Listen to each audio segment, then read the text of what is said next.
আল্লাহ রাব্বুল আলামিনের সম্মান নিয়ে যারা খেলা করে বা তার দেওয়া সম্মানে যারা খেলা করে, কারণ মানুষকে সম্মান দেন আল্লাহ। ওয়া তুইজ্জু মান তাশা ওয়া তুযিল্লু মান তাশা। আল্লাহ তুমি যাকে চাও তাকে সম্মান দাও, আল্লাহ তুমি যাকে চাও তাকে তুমি অসম্মান করো।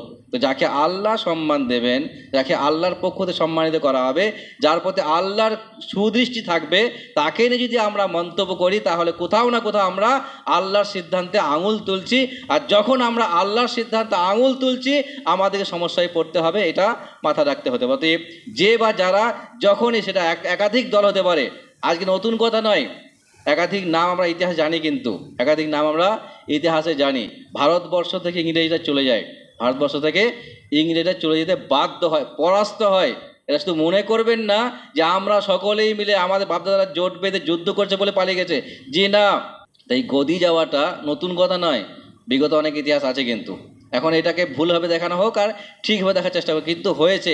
অতএব কখনোই ভুল করেও এই অন্যায়টা আমরা মোটেও করবো না যে কারো সম্মান নিয়ে খেলা করবো। সেটা হতে পারে সাধারণ মানুষ, হতে পারে সে আলেম, হতে পারে সে আরও অন্য কোনো সম্পর্কের লোক। অতএব আমরা একটু সাবধান থাকি, কারণ আল্লাহ রাব্বুল আলামিন যখন কাউকে সম্মান দেন, তার সম্মান নিয়ে কেউ খেলা করলে তাকে আল্লাহ মাফ করেন না। ইন্নাল হামদুলিল্লাহ নাহমাদুহু ওয়া নাস্তাঈনুহু ওয়া নাস্তাগফিরুহু ওয়া নাউযু বিল্লাহি মিন শুরুরি আনফুসিনা ওয়া সাইয়্যাতি আ'মালিনা। মান ইয়াহদিল্লাহু ফালা মুদিল্লা লাহু ওয়া মান ইউদ্লিল ফালা হাদিয়া লাহু। ওয়া আশহাদু আল লা ইলাহা ইল্লাল্লাহু ওয়াহদাহু লা শারীকা লাহু ওয়া আশহাদু আন্না মুহাম্মাদান আবদুহু ওয়া রাসূলুহু।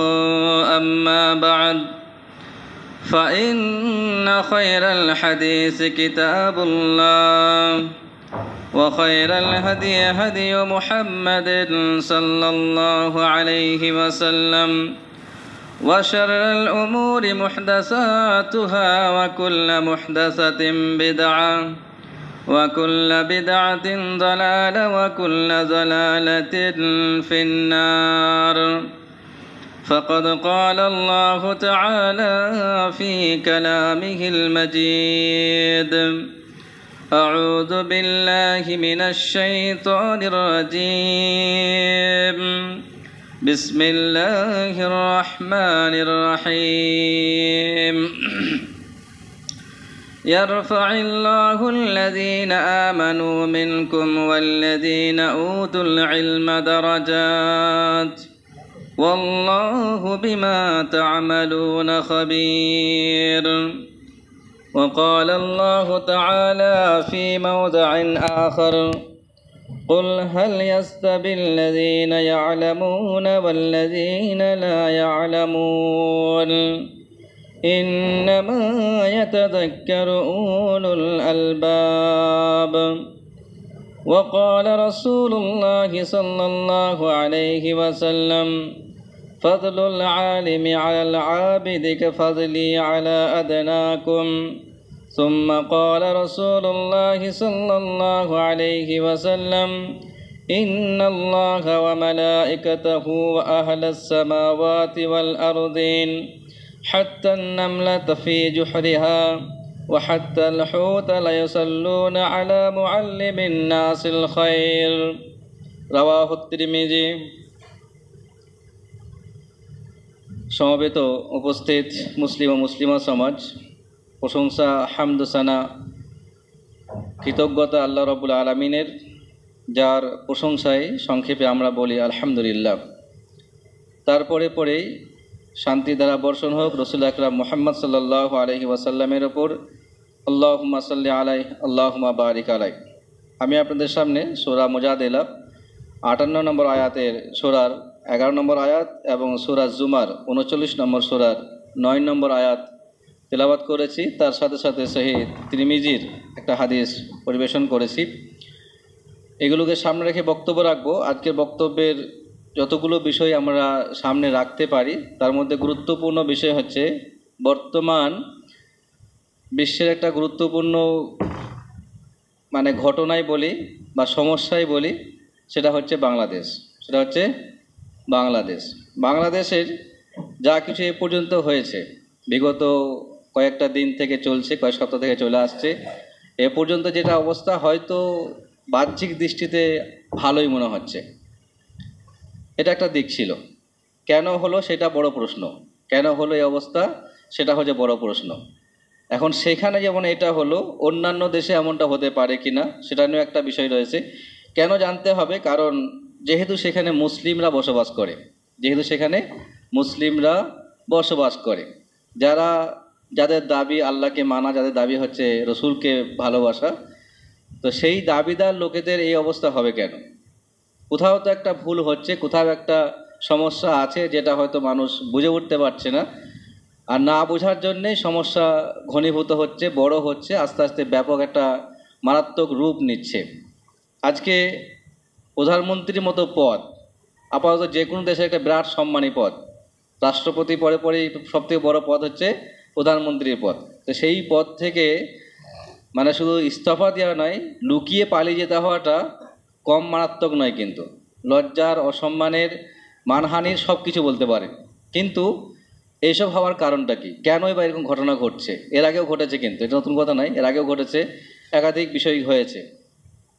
এসবের যতগুলো আপনি রাজনৈতিক কারণ অনুসন্ধান করতে পারেন, হয়তো অনেক কিছু পেয়ে যাবেন। রাজনৈতিক একাধিক কারণ থাকতে পারে, সেটা আমি কথা বলবো না, যেহেতু এটা জুমার খুতবা, আর জুমার খুতবায় ইসলামিক কিছু কারণ আছে, যে কারণগুলো আমাদেরকে জানতে হবে এবং মনে করতে হতে পারে বা স্মরণ রাখতে হতে পারে যে সেই ভুলগুলো যেন আমাদের মধ্যে না হয়ে যায়, আমরাও যেন সেই ভুলে জড়িয়ে না পড়ি। হয়তো সে প্রধানমন্ত্রীর পদ থেকে ইস্তফা দিয়েছে, পালিয়ে গেছে, আমাকেও কিন্তু অন্য একটা সমস্যা থেকে আমাকে পালিয়ে বেড়াতে হতে পারে, মুখ লুকিয়ে বেড়াতে হতে পারে, যদি ভুলটা একই হয় তাহলে। কারণ কিছু ক্ষেত্রে যদিও আমরা জানি পৃথিবীটা কিন্তু শাস্তির জায়গা না, পৃথিবীটা কিন্তু শাস্তির জায়গা নয়, এটা হচ্ছে আমলের জায়গা। এখানে মানুষ আকীদা পোষণ করবে, এখানে মানুষ আমল করবে, নামাজ পড়বে, রোজা রাখবে, জাকাত দেবে, সহায়তা করবে, সাহায্য করবে, ইত্যাদি ইত্যাদি। মানে পৃথিবীটা হচ্ছে আমলের জায়গা। এখন যদি কোনো ব্যক্তি পাপ করে, শাস্তি হবে কি না? হবে না? হবে, কিন্তু এখানে নাও হতে পারে। পৃথিবীর যে শাস্তির জায়গা নয়, অতএব এইখানে বদলার জায়গা না হওয়ার জন্য এখানে শাস্তি নাও হতে পারে। তাই দেখা যায় আমাদের সমাজে একাধিক বড় বড় ক্রিমিনাল, বড় বড় পাপিষ্ট ব্যক্তিরাও আরামসে দিনরাত পার করছে, কিন্তু দিনরাত উন্নতি হচ্ছে তাদের, আবার উন্নতিও হচ্ছে না। তাদের উন্নতি হওয়াটা, তাদের অনেক অনেক বেশি উচ্চ স্থানে যাওয়াটা, এটা প্রমাণ করে না যে সে সৎ ব্যক্তি, এটা কিন্তু নয়। নাও হতে পারে, নাও হতে পারে। কিন্তু কথা যেটা হচ্ছে যে আল্লাহ রাব্বুল আলামিনের সিদ্ধান্ত আপনি কি বলবেন? যদি আল্লাহর যদি ইচ্ছা থাকে শাস্তি দেবেন তো দেবেন। ফিরআউনকে ডুবিয়ে মেরেছেন না? ফিরআউনকে ডুবিয়ে মেরেছেন, নমরুদকে আল্লাহ মারলেন, মেরেছেন, আবু জাহেলকে মারলেন ছোট্ট বাচ্চার হাত দিয়ে। আল্লাহ শাস্তি কেন দিয়েছেন? এগুলো যাতে করে আমরা বুঝতে পারি যদিও পৃথিবীটা শাস্তির জায়গা নয়, পৃথিবীটা বদলার জায়গা নয়, আমলের পরিবর্তে কিছু শাস্তি হবে এমনটা পৃথিবীটা মোটেও না। তবে হ্যাঁ, কখনো সখনো চরম সীমায় পৌঁছে গেলে, জুলুম, অন্যায়, অত্যাচার যখন সীমা লঙ্ঘন করে, সীমা ছাড়া হয়, তখন তাকে শাস্তির সম্মুখীন হতে পারে, বা তাকে শাস্তি আল্লাহ দিতে পারেন। এটা সম্পূর্ণ আল্লাহর হাতে।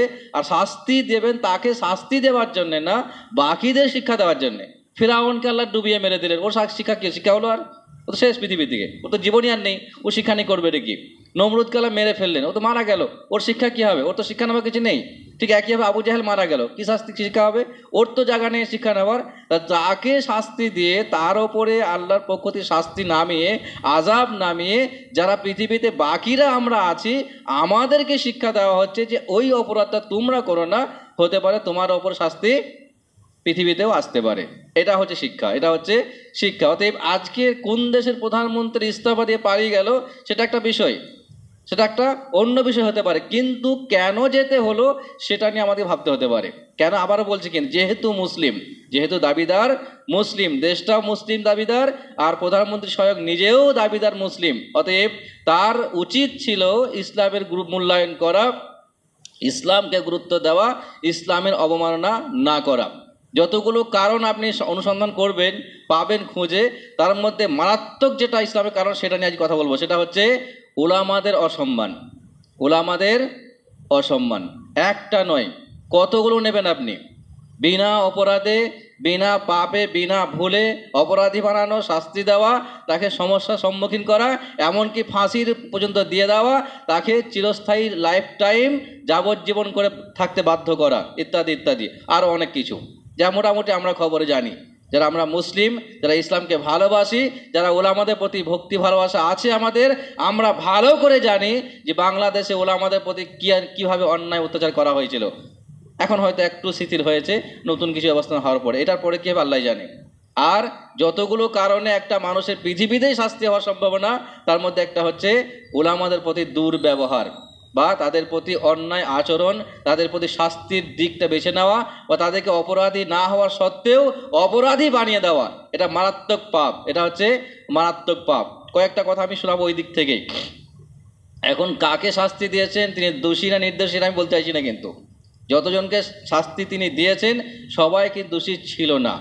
হয়তো বা দোষী ছিল, দেখা যাবে দোষ করেছেন এতটা আর দোষী করা হয়েছে এত বড় অপরাধী বানানো হয়েছে, এটাও ভুল।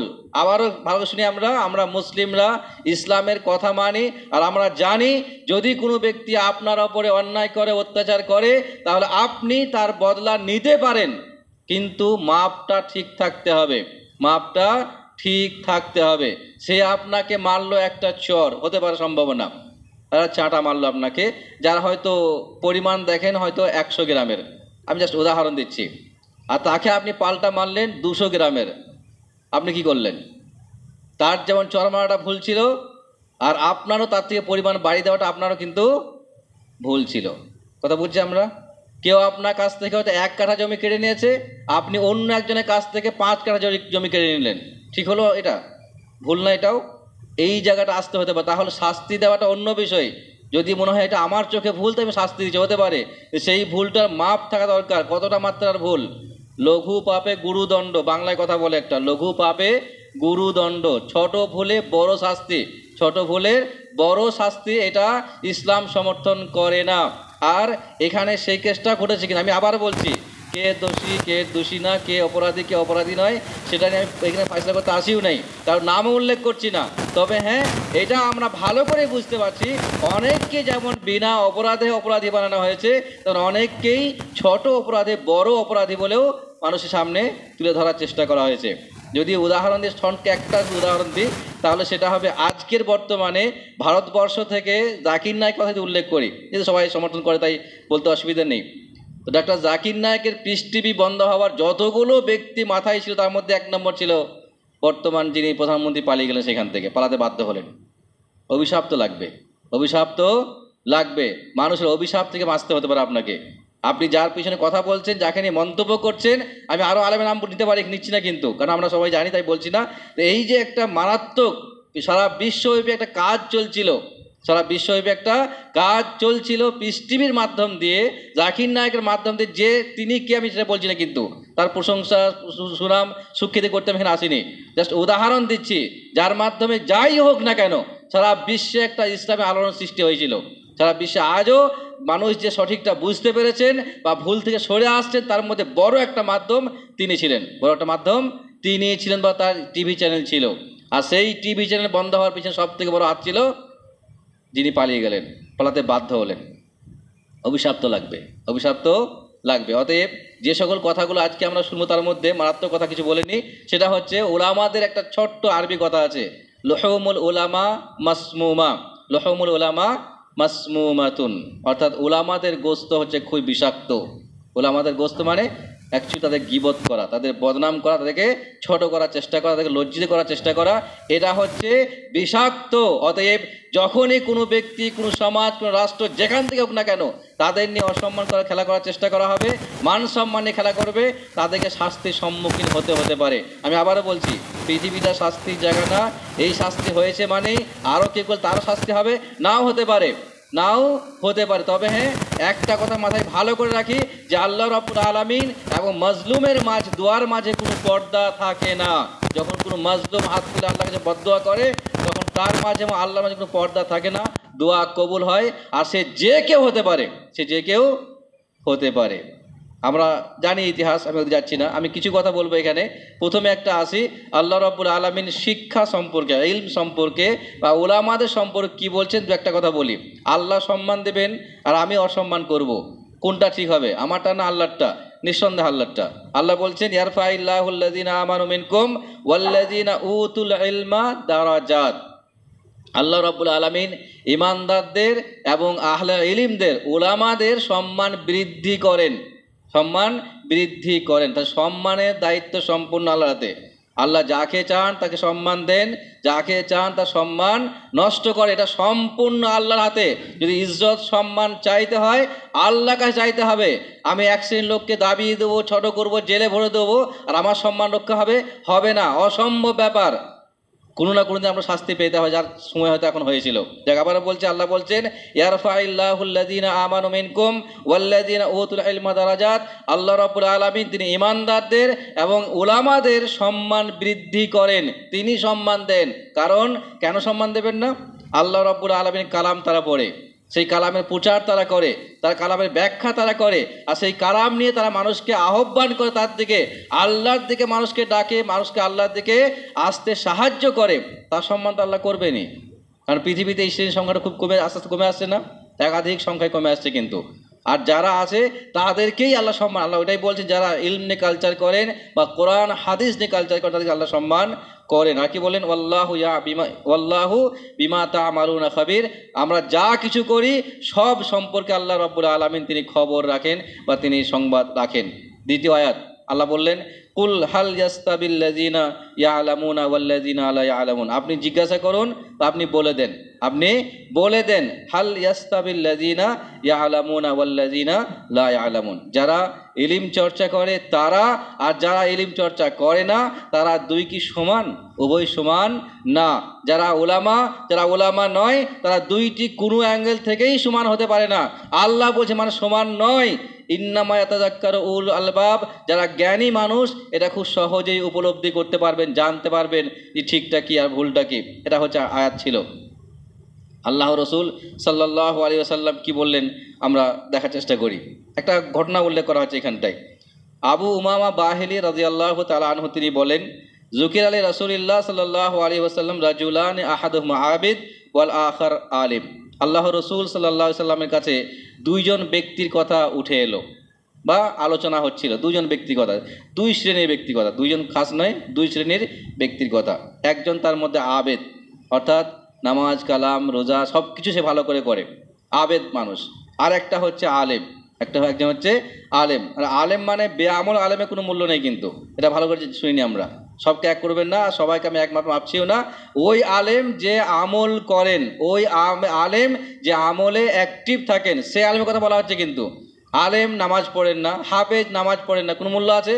কোনো দরকার নেই, ওখানে ইসলামে কোনো ফায়দাও নেই। কারণ ইসলামে শুধু ইলমের মূল্য তখন পায় যখন সে ইলম অনুযায়ী সে আমল করে, এটা সত্যি কথা কিন্তু। তো একজন ব্যক্তি আলেম, সে আমলও করে, আর একজন ব্যক্তি আবেদ, ওর থেকে বেশি ইবাদত করে। হয়তো আলেম ইবাদত কম করে কিন্তু করে, মানে বাদ দেয় না, ফরজটা ছাড়েন না তিনি, হয়তো সুন্নত নফল কম করে, হতে পারে সম্ভাবনা, উদাহরণ দিচ্ছি কিন্তু। আর একজন ব্যক্তি সে সব রকম ইবাদত করে, ফরজ করে, সুন্নত করে, নফল করে, মুস্তাহাব করে, যত রকমের আমল হওয়া সবটাই সে করার চেষ্টা করে। দুইজন ব্যক্তি আলেম আর আবেদ, এই দুজনের মধ্যে কার সম্মান বেশি এটা নিয়ে আলোচনা হচ্ছিল। রসুল্লাহ কি বললেন? ফাকাল রাসূলুল্লাহ সাল্লাল্লাহু আলাইহি ওয়াসাল্লাম, তিনি বললেন ফাজলুল আলিমি আলাল আবিদ কা ফাজলি আলা আদনাকুম। একজন আলেমের সম্মান একজন আবেদের মোকাবেলায়, একজন আবেদের মোকাবেলায় প্রতিপক্ষে একটা আলেমের সম্মান কেমন? যেমন আমার সম্মান তোমাদের সাধারণ মানুষের কাছে, তোমাদের সাধারণ মানুষ যেমন তোমরা সে আবেদ, আর আমি যেমন আমার সম্মান বেশি, ঠিক একইভাবে একটা আবেদের মোকাবেলায় আবেদের কাছে একটা আলেমের সম্মান অতটাই বেশি। বলার কারণটা কী ছিল? অর্থাৎ এখন যেমন উনি বেঁচে আছেন, অর্থাৎ রসুল্লাহ বেঁচে ছিলেন, তিনি বলছে আমি এখন আছি, এখন যেমন আমার সিদ্ধান্তটা শেষ কথা হবে, আমি শেষ কথা বলবো, আর আমাকেই সম্মান করতে হবে। আমাকে যেমন তোমরা সম্মান করো প্রত্যেকটা বিষয়ে, ঠিক একইভাবে একটা আলেমের সম্মান অতটাই পরিমাণে বেশি সাধারণ আবেদের চাইতে, যদিও সে অনেক বেশি ইবাদত করে, আমল করে বা আমলে অ্যাক্টিভ থাকে, তারপরও কেন সম্মান বেশি? যেহেতু সে আবেদও আছে আর তার কাছে আল্লাহর দেওয়া ইলম আছে, কোরআনের জ্ঞান আছে, হাদিসের জ্ঞান আছে, আল্লাহ সম্পর্কে সঠিক ধারণা আছে। এটাই সত্যি কথা, এটা রাসূলুল্লাহ বলে, আমি বলছি না কিন্তু। তিনি বলেন, আরো কি বললেন তিনি? ইন্নাল্লাহ ওয়া মালাইকাতাহু ওয়া আহলাস সামাই, শুনে রাখো আল্লাহ রাব্বুল আলামিন, ফেরেশতা, আসমানবাসী, রাসূলুল্লাহ বলছেন যে যারা আল্লাহ নিজে, ফেরেশতা মণ্ডলী, আসমানের সমস্ত ব্যক্তি যারা আছে, ফেরেশতারা আছে তার মানে, ওয়াল আরদিন, এবং জমিনের সমস্ত বসবাসকারী। এখন মানুষ করুক আর না করুক, দু একজন, চারজন, ছজন মিলে আলেমদের বদনাম করলেও বা সে নিজে জেলে বললেও ভালো করে শুনে রাখতে হবে, আল্লাহ রসুল বলছেন ওয়াল আর আহল আরজিন, এবং জমিনে যতজন আছে, যদিও মানুষ নাও করুক, আজকে সারা বিশ্বে উলামাদের নিয়ে বদনাম করা হয়ে থাকে। একাধিক ছোট ভুল থেকে বড় করে ভুল দেখানোর চেষ্টা করা হয়ে থাকে, তাদেরকে ভুলভাবে উপস্থাপন করার চেষ্টা করা হয়। এটা করতে পারে মানুষ, কিন্তু কোনো ফায়দা হবে? কোনো ক্ষতি হবে না, কোনো লাভ নেই। কারণ যদি সে প্রকৃতপক্ষে আলেম হন আর যদি সে প্রকৃতপক্ষে আমেল হন, আমল করেন, তাহলে তার সম্মান আল্লাহ করবেন। পৃথিবীর মানুষ সম্মান করলেও ঠিক আর না করলেও ঠিক, কোনো ফারাক পড়ে না, কোনো আসে যায় না। এটাই সত্যি কথা। তিনি বললেন যে আল্লাহ রাব্বুল আলামিন, ফেরেশতা মণ্ডলী, আসমানবাসী, জমিনে যারা সবাই, হাত্তা নামলাতা ফি জোহরিহা, এমনকি পিপিলিকা, পিঁপড়ে তার যে দড়ে বাস বা জায়গায় বাস করছে, গর্তে বাস করছে, তো পিপিলিকা তার গর্তে আছে। ওয়াহাত্তাল হৌতা ফিল মা, এমনকি মাছ সমুদ্রের পানিতে হোক, পুকুরের পানিতে হোক, বা পানির ভিতরে হোক, মাছ যেখানে আছে না কেন, সমস্ত পিপিলিকা থেকে মাছ, প্রাণী থেকে সমস্ত সৃষ্টিজীব, লা ইউসাল্লুনা আলা মুআল্লিমিন নাসিল খায়র, আল্লাহ রাব্বুল আলামিনের ইশারায় তারা তাদের জন্য দোয়া করেন, রহমতের দোয়া করেন, যারা মানুষকে সঠিক জ্ঞান দেন, কল্যাণের জ্ঞান দেন। এটা হচ্ছে হাদিস। তার মানে যাদেরকে আল্লাহ সম্মান করছেন, যাদেরকে ফেরেশতারা সম্মান করছেন, যাদেরকে আল্লাহর পক্ষ থেকে সম্মানের বার্তা আসছে, যাদেরকে সারা পৃথিবীর সৃষ্টি তাদের সম্মান দোয়া করছেন, তাদেরকে আপনার এই ধরনের একজন মানুষ যদি অসম্মান করে, জেলেও ভরে দেয়, যদি ফাঁসিও দিয়ে দেয়, কোনো ফারাক পড়বে না, কোনো আসে যায় না। অতএব এই জায়গাটায়, আর যাকে আল্লাহ সম্মান করবেন, তার মান সম্মানে যে খেলা করবে, তাকে নিশ্চয়ই আল্লাহ হাতও বাঁচবেন না, শাস্তি দেবেন, শাস্তি হতে পারে। অতএব আজকের যে বাংলাদেশের পরিস্থিতি, সেখান থেকে তিনি যা শিক্ষা নিয়েছে নিতেই পারেন, কিন্তু আমরা শিক্ষা নিতে পারি। সেটা হচ্ছে ভুল করে, প্রথম কথা, ইসলামের দুটি গুরুত্বপূর্ণ বিষয় বলে নিই। প্রথম একটা বিষয়, যে কোনো মুসলিমের সম্মান অনেক বেশি, যে কোনো মুসলিম সম্মান অনেক বেশি। আমি কয়েকটা হাদিস শোনাবো এখানটায়। রাসূলুল্লাহ বললেন, বিহাসবে ইমরিইম মিনাশ শার আন ইয়াহকিরা আখাহু আল মুসলিম, একজন মানুষ কতটা নোংরা হতে পারে, কতটা জঘন্য হতে পারে, কতটা বাজে প্রকৃতির হতে পারে, তিনি উদাহরণ দিচ্ছেন। বিহাসবে ইমরিইম মিনাশ শার আন ইয়াহকিরা আখাহু আল মুসলিম, সে যত বেশি মানুষকে ঘৃণা করবে, যত বেশি মানুষকে ছোট জ্ঞান করবে, যত বেশি মানুষের ভুল নিয়ে কথা বলবে, সে তত বেশি জঘন্য, সে তত বেশি নোংরা। তাহলে মানুষ তখনই মানুষকে অসম্মান করে, মানুষ তখনই মানুষের ভুল নিয়ে বেশি মন্তব্য করে, মানুষ তখনই, এটা হতে কমন হাদিস কিন্তু, তবে হ্যাঁ শব্দ আছে মুসলিম, শব্দ আছে মুসলিম, যারকে নিয়ে কথা বলা হচ্ছে সে মুসলিম হতে হবে কিন্তু, কারণ ইসলামটা গুরুত্বপূর্ণ বিষয়। কি বললেন? বিহাসবি ইমরিইম মিনাশ শার আন ইয়াহকিরা আখাহু আল মুসলিম, যে কোনো ব্যক্তিকে যত বেশি ঘৃণা করে, তার মানে সে তত বেশি জঘন্য মার্কা ব্যক্তি একটা, তত বেশি বাজে মার্কা ব্যক্তি একটা। এটা প্রথম একটা দিক। কুল্লুল মুসলিম আলাল মুসলিম হারামুন, প্রত্যেকটা মুসলিমের জন্য আরেকটা মুসলিমের হারাম, তার রক্ত, তার মাল, তার সম্মান। তার মানে তার মাল নয় করতে পারবেন না আপনি, তার সম্মানে নয় করতে পারবেন না আপনি, এমনকি তার রক্ত নিয়ে আপনি নয় করতে পারবেন না, তার সম্মান নিয়েও খেলতে। ইরজিহিমান সম্মান, ইজ্জত, সম্মান, যাকে আল্লাহ রাব্বুল আলামিন সম্মান দেন, ভালোবাসা দেন, তার সম্মান আপনি করার চেষ্টা করবেন, আল্লাহ তাকে আপনাকে মাফ করবেন না, আল্লাহ আপনাকে ক্ষমা করবেন না। এটা হচ্ছে কমন একটা দিক। কি ছিল এখানটায়? সাধারণ মুসলিম কিন্তু খামাখায় যদি আপনি কোনো মানুষকে অসম্মান করার চেষ্টা করেন, আল্লাহ আপনাকে অসম্মান যে কোনো মুহূর্তে করতে পারে। কোথায় করবেন, কীভাবে করবেন, সেটা আপনি বুঝতে পারবেন না। এটা হচ্ছে সাধারণ একটা দিক। তাহলে কী হলো, যে কোনো ধরনের মানুষের খুনের, রক্তের সম্মান আছে, যে কোনো ধরনের মুসলিমের তার মালের সম্মান আছে, তার সম্মানের একটা ইজ্জত, একটা স্থান আছে, সেই জায়গাটা আমাদেরকে সাবধান থাকতে হবে। এটা প্রথম একটা দিক, এটা প্রথম দিক। এটা আর আসলে কি বললেন? ফাইন্না দিমাআকুম ওয়া আমওয়ালাকুম ওয়া আরাযাকুম বাইনাকুম হারামুন, হজ্জাতুল বিদা তিনি বক্তব্য রাখলেন, শুনে রাখো তোমরা, তোমাদের রক্ত, তোমাদের মাল, তোমাদের সম্মান বাইনাকুম হারামুন, তোমরা এক অপরে নষ্ট করার চেষ্টা করো, এটা হারাম নষ্ট করা। যেমন মদ খাওয়া হারাম, শুকরের গোস্ত খাওয়া হারাম, সুদ খাওয়া হারাম, তেমনই একজন মুসলিমের সম্মান নিয়ে খেলা করাটাও হারাম। তেমনই একজন মুসলিমের মাল নিয়ে খেলা করাটা হারাম, তেমন একটা মুসলিমের রক্ত নিয়ে খেলা করাটাও সম্পূর্ণ হারাম। আমার রাগ হলো আমি যা কিছু বলে ফেললাম, আপনি বলতে পারেন না। যদি মুসলিম হন তাহলে আপনার ইচ্ছা হলে আপনি যাকে নিয়ে যা খুশি বলতে পারেন না, অধিকার দেওয়া হয়নি আপনাকে। যদি আপনি মুসলিম হন তাহলে, আর যদি মুসলিম না হন আপনি যা ইচ্ছা করেন, আপনাকে নিয়ে কোনো ইসলাম পরোয়া করে না। তবে হ্যাঁ, যদি মুসলিম হন, ইসলাম টিকিয়ে রাখতে চান, তাহলে আপনাকে কারো সম্পর্কে কথা বলতে গেলে আপনাকে ভেবে বলতে হবে, না হয়তো আপনাকে সমস্যায় পড়তে হতে পারে। আর তিনি বললেন হুরমাত ইয়াউমিকুম হাযা, অর্থাৎ সেটা দিন ছিল একটা দিন যে এই দিনে হারাম, যেমন মক্কায় যেমন হারাম কথা বলা হারাম, এইভাবে অন্যায় করা হারাম, ঠিক একইভাবে মুসলিমদের মাল সম্মান নিয়ে খেলা করাটাও ইসলামে হারাম। এটা ছিল হাদিস একটা দিক। তাহলে প্রথম দিক হচ্ছে সমস্ত সাধারণ মানুষের সম্মান আল্লাহ দিয়েছেন, সেই সম্মানে আমরা কোনো দিন নষ্ট করার চেষ্টা করব না, একটা দিক। দ্বিতীয় দিক হচ্ছে যদি সাধারণ মানুষের এত সম্মান হয়, তাদের সম্মান কতটা হওয়া উচিত যারা আল্লাহর দ্বীন নিয়ে কালচার করেন, যারা ধর্ম নিয়ে কালচার করেন, যারা কোরআন নিয়ে কালচার করেন, যারা হাদিস নিয়ে কালচার করেন, যারা ইসলাম নিয়ে মানুষকে জ্ঞান দেন, যারা ইসলাম নিয়ে চর্চা করেন, সময় দেন, তাদের সম্মান কতটা হওয়া উচিত নিশ্চয়ই বলতে অপেক্ষা রাখে না। সাধারণ মানুষ সম্মানে খেলে যদি আপনার অসম্মান হতে পারে, তাহলে একটা আলেমের সম্মানে খেলে আপনাকে অসম্মানিত হতে পারে। আমি আবারও বলছি, অনেক ঘটনায় ঘটে, সেই ঘটনা থেকে শিক্ষা নেওয়াটাই আমাদের বুদ্ধিমত্তার পরিচয়। তাই আমরা সেইখান থেকে শিক্ষা নিতে পারি যে আমরা কি করছি, ঠিক করছি কিনা। যদি ভুল করি তাহলে ফিরে আসেন, এখানে দেখার কিছু নেই আমি কে আমরা কে, শুধু এটাই যেহেতু একটা মসজিদ আর একটা এখানে একটা কমিটি, একটা পুরো একটা টিম আছে, আমাদেরও শিক্ষা নিতে হতে পারি যে আমরা যদি সুখময় জীবন চাই বা সুখময় একটা পরিবেশ চাই, তাহলে সেখানে আমাদেরকেও সাবধান থাকতে হবে কথা বলার সময়ে। এমন কিছু কথা বলে দেবেন না যার জন্য তো আপনিও সমস্যা পড়বেন আর তিনিও সমস্যায় পড়বেন। এটা শিক্ষা আমরা নিতে পারি। এখন আমরা আসি কিছু সালাফে সালেহিন, বিগত উলামা মুহাদ্দিসিন, তারা বেশ কিছু কথা উল্লেখ করতে। আমরা একটা কথা বললাম, লুহুমুল উলামা মাসমুমা, ওলামাদের গোশত তথা ওলামাদের নামে গীবত করা এটা হচ্ছে বিষাক্ত। আজ নয় কাল, কাল নয় পরশু, যেমন পরিমাণে করবেন সেই পরিমাণে আপনাকে শাস্তি ভোগ। বিষাক্ত গোশ যেহেতু, বিষাক্ত কথা আপনি বলেছেন, আজকে না হয় কাল, কাল নয় পরশু, কোনো না কোনো একদিন আপনাকে সমস্যায় পড়তে হবে।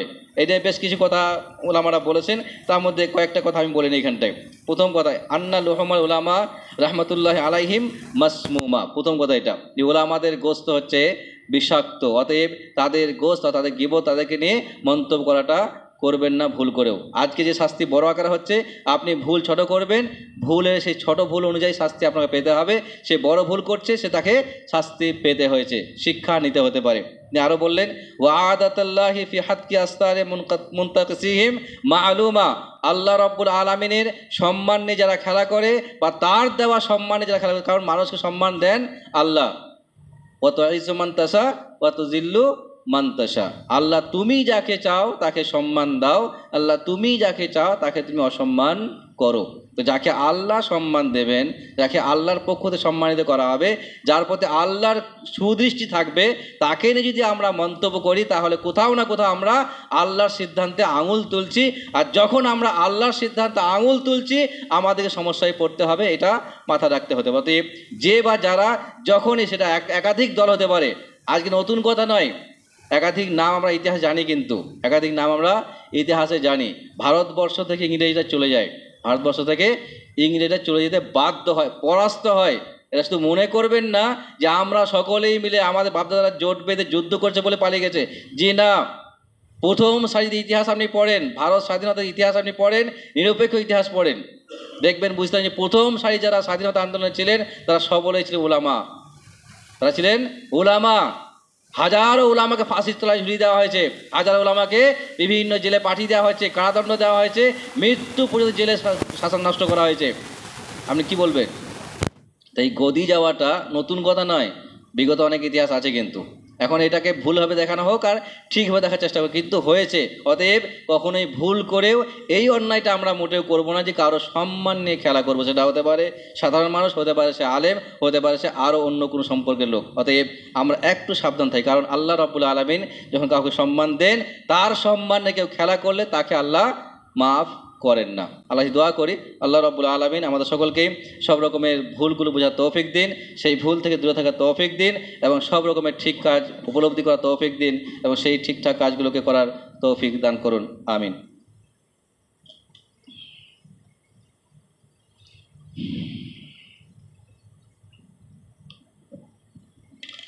ইন্নাল হামদালিল্লাহি ওয়াহদাহু ওয়াসসালাতু ওয়াসসালামু আলা মান লা নাবিয়্যা বা'দা ওয়া বা'দ। ফাকাদ ক্বালা আল্লাহু তাআলা ফি কালামিহি আউযু বিল্লাহি মিনাশ শাইতানির রাজীম। রব্বানা ইগফির লানা ওয়া লিইখওয়ানিনাল লাযীনা সাবাকুনা বিল ঈমান ওয়া লা তাজআল ফি কুলুবিনা গিল্লাল লিল লাযীনা আমানু রব্বানা ইন্নাকা রাউফুর রাহিম। আল্লাহ সুবহানাহু ওয়া তাআলা সূরা হাসর 59 নম্বর সূরার 10 নম্বর আয়াত এটা। এখানে মুমিনদের একটা গুরুত্বপূর্ণ গুণ নিয়ে কথা উল্লেখ করছেন, একটা দোয়া উল্লেখ করছেন যে মুমিনদের গুণ কেমন হওয়া উচিত। প্রথম কথা, মুমিনরা কারোর বদনাম করার চেষ্টা করবে না, কারো সম্মান নিয়ে ছিনিমিনি খেলবে না, কারো সম্মান নিয়ে মন্তব্য করবে না। যেটা করবে সেটা হচ্ছে ওয়াল্লাযীনা জাউ মিন বা'দিহিম ইয়াকুলুনা, আল্লাহ বলছে ওই সকল ব্যক্তি যারা তাদের পরে পৃথিবীতে আসলো, ইয়াকুলুনা তারা বলবে রব্বানা গফির লানা, মুমিনদের গুণ বলা রব্বানা গফির লানা, হে আল্লাহ তুমি মাফ করো আমাদেরকে। প্রথমে নিজে বলছে কিন্তু হে আল্লাহ, তারা কি বলবে? হে আল্লাহ তুমি আমাদেরকে মাফ করো, ওয়ালে ইখওয়ানিনাল লাযীনা সাবাকুনা বিল ঈমান, তুমি মাফ করো আমাদের সেই সকল ভাইদেরকে যারা বিগত জীবনে পার হয়ে গেছে। তার মানে যারা ইমানি অবস্থায় ইমানি হালে যারা পৃথিবী ত্যাগ করেছেন তাদেরকে তুমি মাফ করো। আর যখন আপনি এই কথা বলবেন যে বিগত সমস্ত মুমিনদেরকে তুমি মাফ করো, আল্লাহ রাব্বুল আলামিন প্রত্যেকটা মুমিনের পরিবর্তে আপনার জন্য একটা করে নেকি লিখে দেবেন।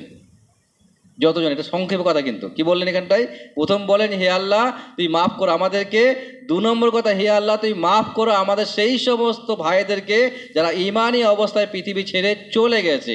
তাহলে ইমানদারের পরিচয় হচ্ছে মুমিনের জন্য দোয়া করা, মাগফিরাত কামনা করা, ক্ষমা চাওয়া, মাফ চাওয়া, বদনাম করা নয়, মন্তব্য করা নয়, তাকে শাস্তি দেওয়া নয়, তাকে জেলে ভরে শাস্তি দেওয়ার কথা ইসলাম বলছে না। মুমিনের দায়িত্ব এটা। যদি মুমিন হয় তাহলে সে দোয়া করবে হে আল্লাহ তুমি আমাদেরকেও মাফ করো আর মুমিনদেরকেও মাফ করো, যারা যেখানে আছে সবাইকে মাফ করো, তাদেরকে নিয়ে অসম্মান করবে না। আর কি বলেন? ওয়ালা তাজআল ফি কুলুবিনা গিল্লাল লিল্লাযীনা আমানু, আর যারা ঈমানদার তাদের সম্পর্কে আমাদের মনে কোনো কপটতা রেখো না, কিন্তু রেখো না, সন্দেহ রেখো না। তার মানে মুমিনদের প্রতি আমাকে উদার হওয়ার তৌফিক দাও, মুমিনদের প্রতি আমাকে সম্মান করার তৌফিক দাও। এটা মুমিনের চরিত্র।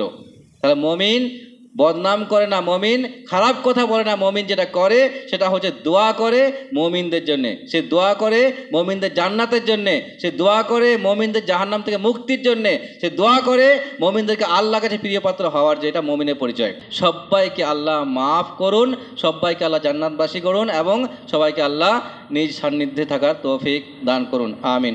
আকুলু কাওলি হাযা ওয়াস্তাগফিরুল্লাহ লি ওয়া লাকুম ওয়া লিসাইরিল মুসলিমিন। আমিন। আসসালামু আলাইকুম।